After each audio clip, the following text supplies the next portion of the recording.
The Denver Nuggets, tonight, they could bring home the first NBA championship in franchise history. That has not happened yet. Game 5 of the NBA Finals between the Nuggets and the Miami Heat tips off at 8:30 p.m. Eastern. So let's be patient until then. Despite a 3-1 series lead, Nuggets' Nikola Jokic is calling tonight's game a must-win.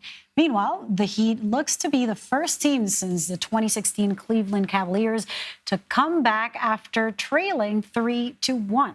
CBS Sports NBA staff writer Brad Botkin joins us now for a lot more expert commentary than what I can provide. I'm just the fan.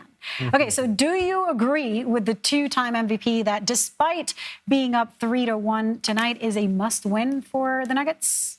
No, I mean, let's just look at this mathematically. It's not a must-win, but the sentiment that he is portraying, I agree with, because the shifting dynamics, momentum in a series, Miami knows they failed to close out Boston in the conference finals at home. They had their chance in Game 5. That sends it back on the road to and they have to go on the road, Game 6, and they lose there. And now you're in Game 7. So they managed to pull that series out.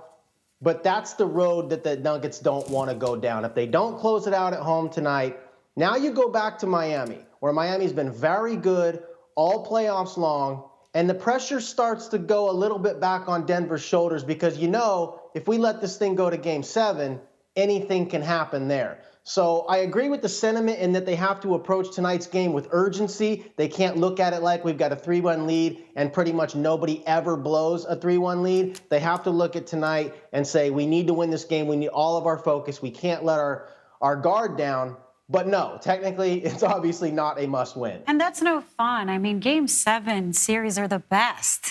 That's right. That's right. Spoken like a true fan. But who wants fewer games? But a win is a win. Brad, I think it was Jason Gay at the Wall Street Journal who said that the Heat are basically Jimmy Butler and 4 guys he picked up at Planet Fitness. What does he need to do with that crew to get the Heat back into the series? Oh, man, that's a tough blow for some of his supporting cast there. Bam Adebayo is an all-star. They've got some good players. Kyle Lowry is going to end up in the Hall of Fame. They've got shooters. The Miami Heat are built, and we continue to sort of perpetuate this narrative that the Heat are, to your point, built up of a bunch of LA Fitness guys.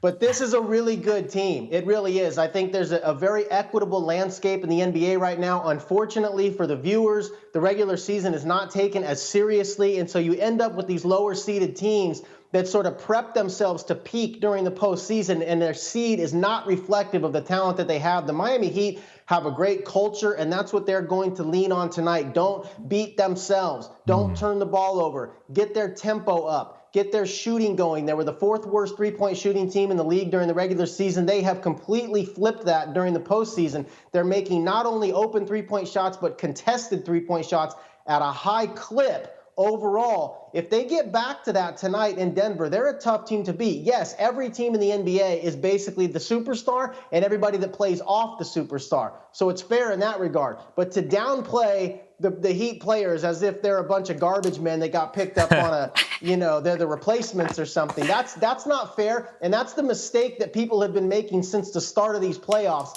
And here they are in Game 5 of the NBA Finals. Well, I am so energized by that pep talk. I hope the Heat hear it today. For the record, it wasn't me. It was Jason Gay of the Wall Street Journal. Meanwhile, fans in Denver paying $900 to $14,000 per ticket. That's that legal cannabis money, I think, there. Brad Botkin, thank you very much. All right, guys. Thanks for having me.